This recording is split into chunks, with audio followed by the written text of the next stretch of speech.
So, the breaking news tonight is that Buckingham Palace has finally confirmed what royal watchers have been piecing together for months. King Charles is temporarily stepping back from the majority of his public duties and the center of gravity. Inside, the monarchy is officially shifting toward Prince William and Catherine. But that's not the part that has everyone talking. The real story is the handwritten sentence, buried at the bottom of the succession order. A sentence that effectively shut Camilla out of the monarchy's decision-making process completely. And from what we're hearing, she didn't see it coming until the document was already signed, sealed, and on its way to Clarence House. If you've been following the royal family, you know that Charles has been trying to project this image of stability for months. We saw the carefully staged photos of him working at his desk, the statements from palace aides insisting that he was keeping up with his red boxes, the carefully worded assurances that his cancer treatment wasn't slowing him down. But behind the scenes, the reality was very different. Meetings were canceled, ceremonies were shortened, and Prince William was quietly absorbing more and more of the king's public schedule. What we're learning now is that the breaking point happened during a rehearsal for a state ceremony in London. Charles showed up determined to get through it, but witnesses say he physically couldn't keep up. The color drained from his face. His answers got shorter. His focus drifted. Eventually, the room had to be cleared and his doctors were called. Their message was blunt. If he didn't stop pushing himself, he was going to undo all the progress he'd made. He needed to surrender most of his responsibilities immediately and prepare for a longer absence than anyone had publicly admitted. That led to an emergency meeting at Buckingham Palace. William, Catherine, Princess Anne, and a small group of constitutional advisors were summoned without explanation. Now, before we get into what happened in that room, I have to ask you a quick question. Are you happy that Charles chose William and Catherine over Camilla? Let me know in the comments below. And if you think Camilla has held on to palace influence for way too long, do not just watch this story in silence. Like this video and subscribe to our channel Les Ombres du Temps so you don't miss what happens next, because this is far from over. So, they were sitting around this table, and there's a sealed folder in the center. The title is simple: The Royal Continuity and Succession Order. At first, William assumes it's just about a few canceled engagements. Catherine thinks it's a temporary adjustment. But then Charles opens the document and explains what it actually does. It transfers state audiences, senior palace appointments, ceremonial planning, and the long-term direction of the monarchy directly to William. And then he turns to Catherine. Under this order, she would assume responsibilities normally expected of the reigning queen: state banquets, diplomatic receptions, the royal household's public program. Basically, the visible duties that tell Britain and the Commonwealth who is actually at the center of royal life now. Catherine didn't respond right away, and honestly, I get it. Accepting a role like that changes how every single future appearance is interpreted. It's one thing to support your husband. It's another to step into a position that makes you look like you're already the queen in waiting. William pushed back too. He told Charles that people might think he forced this transition, that it would look like ambition rather than necessity. But Charles was clear. He said the decision was his, and that protecting the monarchy couldn't mean pretending his strength hadn't changed. He was trying to shield them from the blame. He knew that public perception would inevitably cast William as impatient and Catherine as power-hungry if the transition wasn't handled with surgical precision. But here's where it gets weird. Before the meeting continued, Princess Anne placed a second folder on the table. Inside were confidential notes from members of Camilla's household. These weren't just casual emails. They were plans. Detailed plans for how Camilla could preserve her authority if Charles withdrew. How her office could retain influence over ceremonies, appointments, and the palace program. How William's control could be treated as temporary, even if Charles remained away for months. William read the first page twice. Catherine stayed completely still. The implications were impossible to ignore. While Charles was struggling to maintain his duties, Camilla's household was already discussing how to keep power in her hands. Neither William nor Catherine had been invited into those conversations. Charles hadn't approved them and had found them before the plan could go any further. The language in those notes was careful. Nothing sounded openly rebellious. Nobody used the word power. But every single line pointed in the same direction. Camilla's office had been preparing for Charles's absence before William was even told how serious that absence might become. The proposal described an advisory arrangement based at Clarence House. It would allow Camilla's office to review ceremonial plans, recommend changes to the royal diary, and stay involved in state banquets and public appearances. One paragraph actually suggested that William's expanded authority should be described as temporary, even if Charles stayed away for months.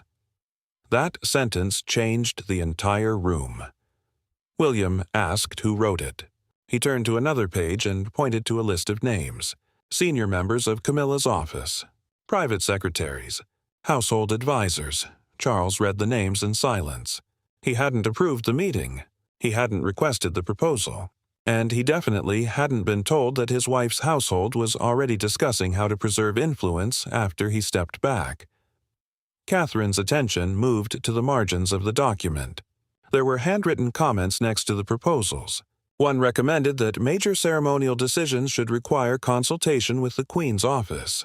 Another warned against allowing Kensington Palace to become the only center of authority during the King's recovery.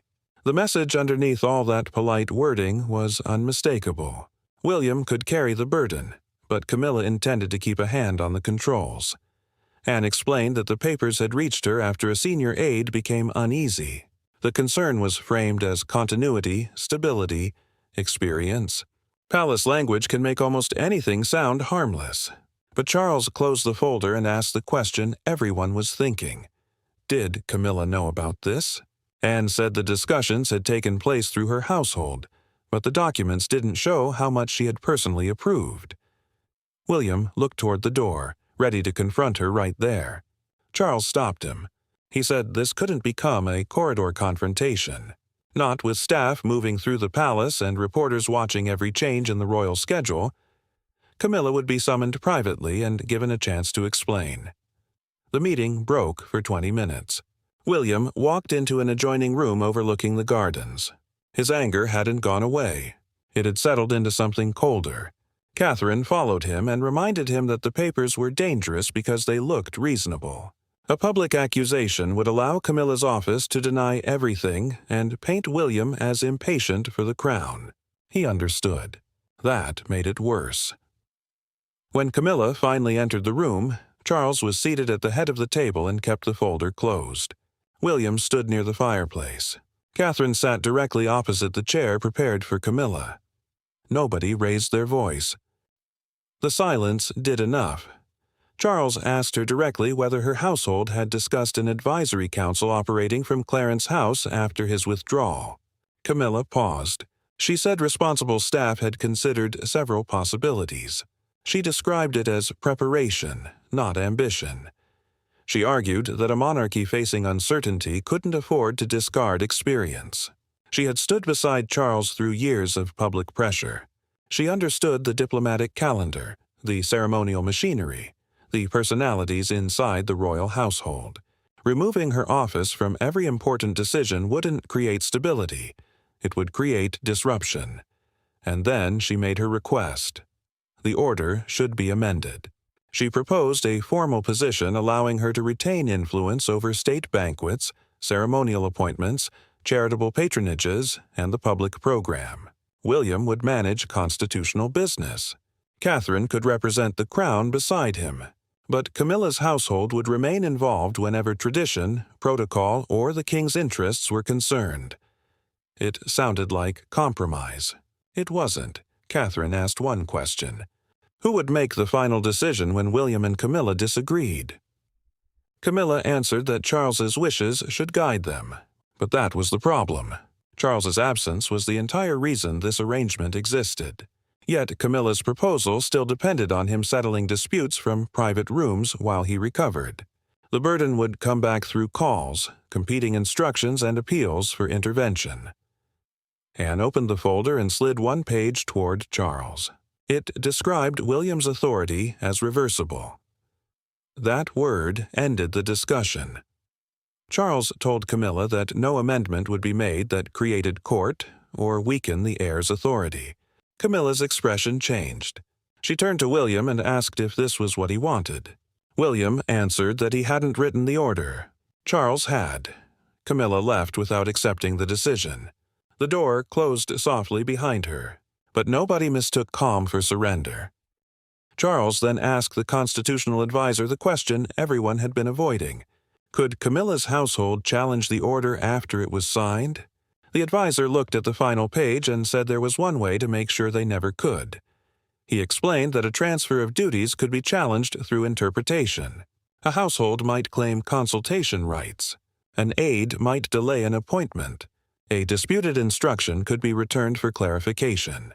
None of those moves would overturn William's authority, but each could slow it, weaken it, and force the king back into the struggle he was trying to escape. Charles understood. This was no longer about whether William could carry the workload. It was about whether anyone would be allowed to obstruct him while pretending to protect the crown. William moved away from the fireplace and sat opposite his father. He told Charles that he wouldn't accept authority built on public humiliation. He wouldn't appear before the country as though illness had become an opportunity. If the announcement went forward, it had to preserve the king's dignity. Charles nodded. Stepping aside wasn't surrender, he said. It was a choice made before weakness allowed others to choose for him. Catherine asked how the transition would be presented. Her concern was clarity. The country couldn't be shown one arrangement while the palace operated under another. If William was expected to lead, the public program had to reflect it. If Catherine was expected to assume the Queen's visible duties, no private office could quietly revise her decisions and watch Charles closely. He had spent years balancing affection, duty, history, and guilt. Now, every compromise led back to the same problem. Camilla wanted recognition for standing beside him. William needed unquestioned authority as heir. Catherine needed protection from accusations that she had taken something not hers. The monarchy needed one voice. Only one of those needs could govern the order. The advisors began revising the document. Clauses granting consultation rights to the Queen's household were removed. State audiences would pass directly to William. Senior palace appointments would require his approval. Long-term planning would move under his office. Catherine would oversee state banquets, diplomatic receptions, ceremonial presentation, and the public program attached to the royal household. She would remain the bridge, not the ruler, not the rival, the witness. For nearly an hour, Charles read every line. He asked what would happen if his recovery lasted weeks, then months, then longer than expected. The answers became less comfortable each time. A temporary arrangement couldn't remain temporary forever, simply because no one wished to name what came next. The crown couldn't live inside a pause. Charles reached the final page. The signature line waited beneath the royal seal. Beside it lay the fountain pen prepared by his private secretary. William expected him to sign. Catherine expected another delay. And then they noticed his hand move away from the signature and towards the blank space below the last clause. Began to write slowly. No authority granted. Through this document may be challenged by the Queen's household. That one sentence changed everything. William read it once, then again. The order was no longer just a medical arrangement. It was a barrier. Charles hadn't merely transferred responsibility to his son. He had blocked the office most likely to contest how that responsibility would be used. Catherine looked toward Anne. Anne gave no sign of surprise, but her stillness revealed that she understood the scale of what had happened. Charles had chosen institutional certainty over private peace, and he had done it in his own handwriting. That mattered. Typed language could be blamed on advisors. Legal phrasing could be described as routine. A handwritten sentence from the king could not be dismissed as an administrative misunderstanding. Charles signed beneath the sentence. Anne signed as witness. William placed his hand on the document but didn't pick it up. For a few seconds, father and son remained on opposite sides of the table, aware that the paper between them had changed more than the royal diary. It had changed the center of power. A secretary entered, sealed the copies, and asked where the first should be delivered. Charles answered without hesitation, "Clarence House." Camilla received it before the announcement was even drafted. She turned the pages, reached the handwritten line, and stopped. Then she called for her staff. The meeting at Buckingham Palace had ended. The fight over what Charles had signed was only beginning. At Clarence House, Camilla's staff expected anger. What they saw instead was control. She placed the copy of the order on a table and asked each advisor to read the handwritten sentence. No one spoke. The words were too direct. They left no space for negotiation. No quiet route back in on palace decisions. No chance to claim that William's authority remained dependent on her approval. Camilla asked whether the sentence could be softened before the announcement. Her legal advisor answered carefully. The king had written it himself. The seal had been applied. Anne had witnessed the signature. Any attempt to alter the wording would require Charles to reopen the order. Camilla understood the problem. Charles had closed the door before she could reach it. Her private secretary suggested that she appear beside him anyway. A united image might preserve influence that the document had removed. Camilla rejected the idea.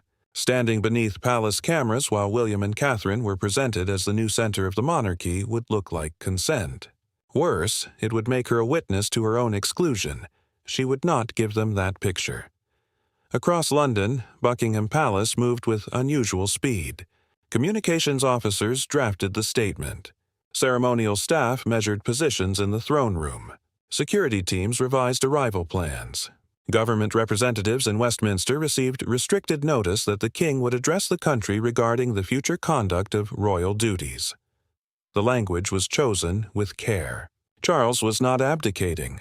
William was not being crowned. Catherine was not being declared queen, yet every practical detail pointed toward the same reality. Authority was moving. Public responsibility was moving. The visible weight of the crown was moving with it. The palace statement would call it continuity. The room would call it succession. Charles insisted on appearing first. Advisors wanted a written announcement released through official channels, but he refused to let illness speak for him. He would look into the cameras, explain the decision, and make clear that William had not demanded it. That mattered to him more than anyone realized. William had spent years preparing to inherit the crown, but preparation was not desire. Charles knew how quickly the public could turn duty into ambition. One photograph of William near the throne. One poorly chosen phrase. One suggestion that Catherine looked too comfortable. And the transition could be recast as a family takeover. So, Charles would carry the blame. He approved the short address stating that his recovery required a reduction in duties. He would confirm that William was assuming responsibility for state audiences, senior appointments, and strategic planning. He would name Catherine as the person overseeing major ceremonial, functions, and the household's public program. Then he added a line the advisors had not prepared. The future must not wait for pride to admit what duty already knows. No one asked them to remove it. At Clarence House, Camilla received the final schedule. Her arrival time had been left blank. A place remained available near Charles during the opening statement, but no role had been assigned to her afterward. She could attend as his wife. She could not participate as a decision-maker. The distinction cut deeper than any public insult. Camilla sent one final message to Buckingham Palace. She asked whether Charles would reconsider the restriction on her household if she appeared beside him. The reply came 20 minutes later. The order stood as signed. Camilla canceled her car outside Buckingham Palace. Broadcasters began live coverage. Crowds gathered beyond the gates. Newsrooms across the United Kingdom cleared their schedules. The first images showed senior officials entering through a side entrance, followed by Anne, then William and Catherine. Camilla was missing. Rumors spread immediately. Some claimed illness. Others suggested a private disagreement. Palace officials repeated the same phrase, "a family matter." Inside, Charles waited in a private room with the original order beside him. William arrived first. Catherine followed, and stood by the window watching the courtyard below fill with cameras. Charles looked tired, but his voice remained steady. He told William that the announcement would change the public understanding of their relationship. From that moment, every decision would be examined for signs of conflict. Every absence would become a theory. Every appearance would be treated as a declaration. William answered that he would honor the reign already in progress. Catherine said nothing. She was looking at the two ceremonial chairs beyond the open doors. One bore William's place. The other bore hers. A palace aide entered and confirmed that Camilla would not attend. Charles closed his eyes briefly, then gave the order to begin. The cameras went live. The palace doors opened, and before Charles spoke a single word, Britain saw who had chosen to stand beside the future and who had chosen to stay away. Charles entered the prepared room alone. For several seconds, he stood behind the lectern without speaking. The cameras had found the strain around his eyes. No palace statement could hide it. He looked determined. But the effort required to remain there was visible. Then he began.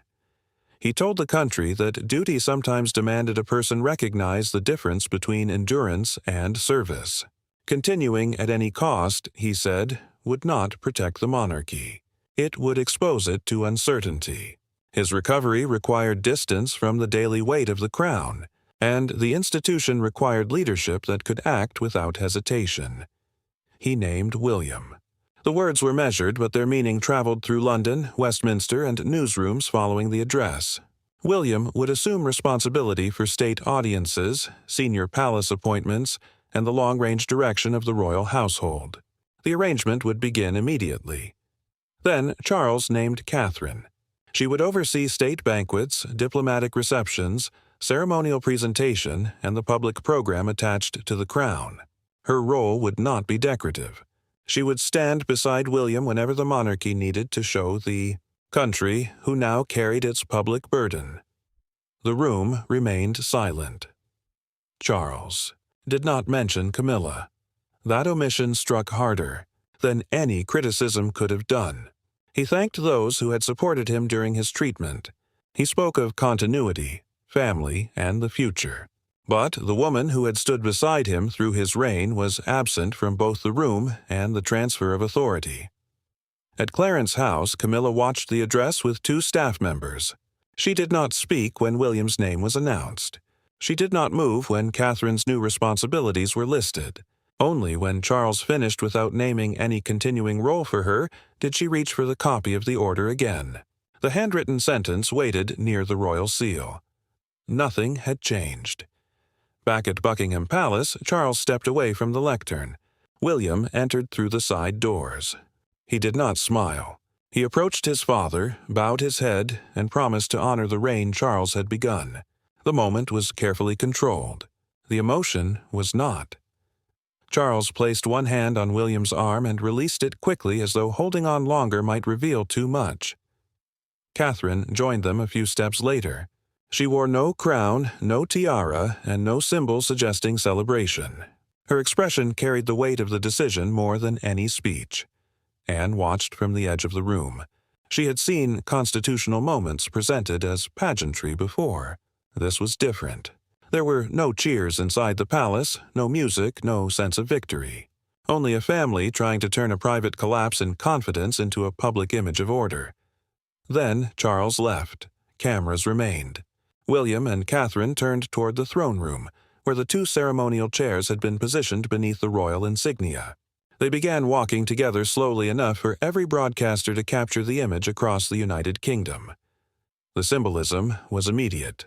This was not a coronation, but it looked like the beginning of something that could not easily be reversed. William stopped before the first chair. Catherine stood beside the second. Neither sat at once. For one suspended moment, they remained standing, aware that the country was watching them inherit responsibility before it inherited a new monarch. Then William took his place. Catherine followed. The pictures spread across television screens and phones within minutes.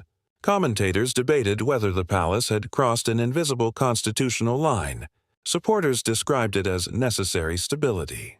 Critics questioned how temporary the transfer could be when the ceremony had been designed to present William and Catherine as the monarchy's next center. One question dominated every broadcast. Where was Camilla? Palace officials repeated that her absence concerned a private family matter. The phrase satisfied no one. Reporters outside Buckingham Palace had already learned that her car had been cancelled before the address. Others discovered that no future ceremonial role for her appeared in the public briefing. The explanation began to unravel. Inside Clarence House, Camilla ordered the television switched off. She had expected Charles to reduce his schedule. She had not expected him to make William's authority visible in front of the world. She had certainly not expected Catherine to assume duties Camilla believed should remain attached to her position.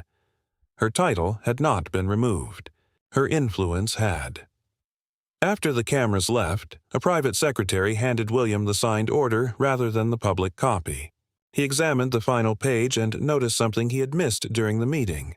Charles had placed the handwritten restriction directly above the royal seal.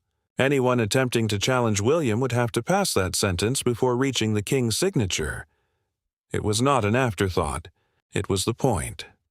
William carried the original order into a smaller audience room after the cameras had gone. The noise outside Buckingham Palace continued, but inside the building felt emptied of ceremony. Charles was waiting near the window. Catherine stood beside a table covered with briefing papers. Anne remained by the door holding the second sealed folder no one had yet discussed. William placed the order before his father. He asked one question. Was the handwritten restriction truly necessary? Charles did not answer at once. He looked at the sentence above the seal, the one line that had transformed the medical arrangement into a boundary. Then he admitted what the public statement had left unsaid. His doctors had forced him to reduce the workload.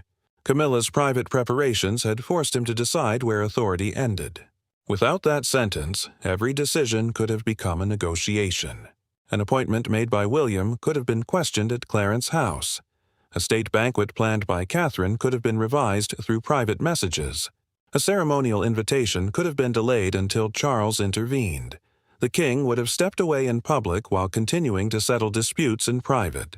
That was not recovery. That was another form of captivity.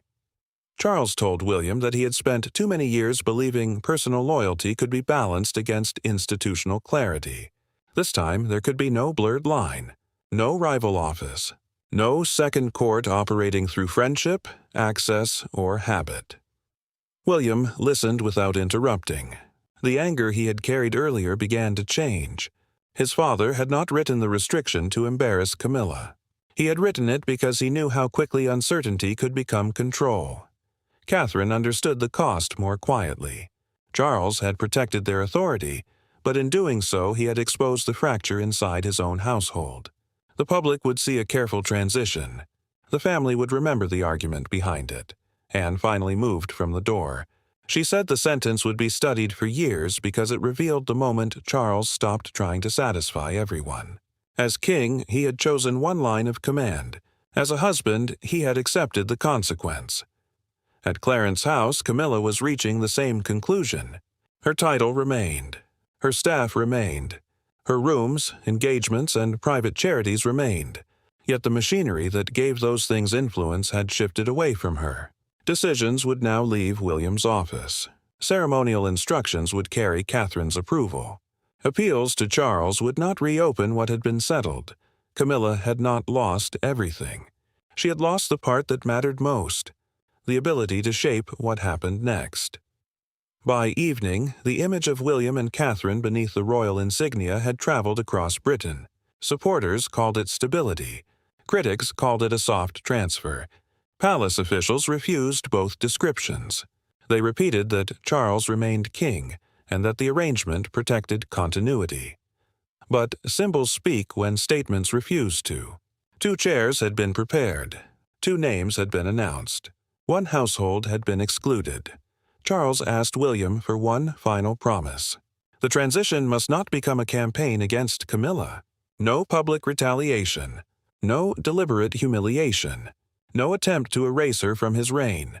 William agreed. But the promise carried a limit. Respect would not mean surrendering authority. Catherine supported that line. Camilla would be treated with dignity, but she would not be permitted to reopen decisions through private pressure. That was the settlement. Cold, clear, final.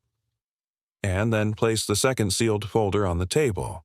Charles looked at it and asked whether it could wait. Anne said it could not.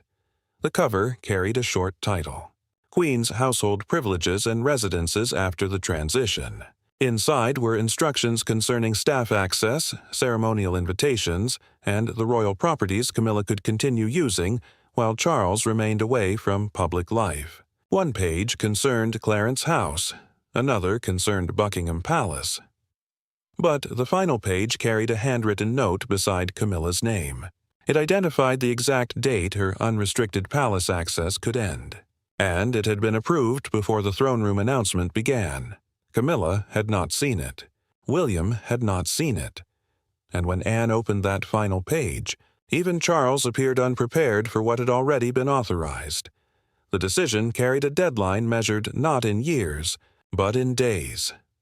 That document and the single residence Camilla could be ordered to leave first is where the next story begins. So, what do you think? Was Charles right to write that sentence?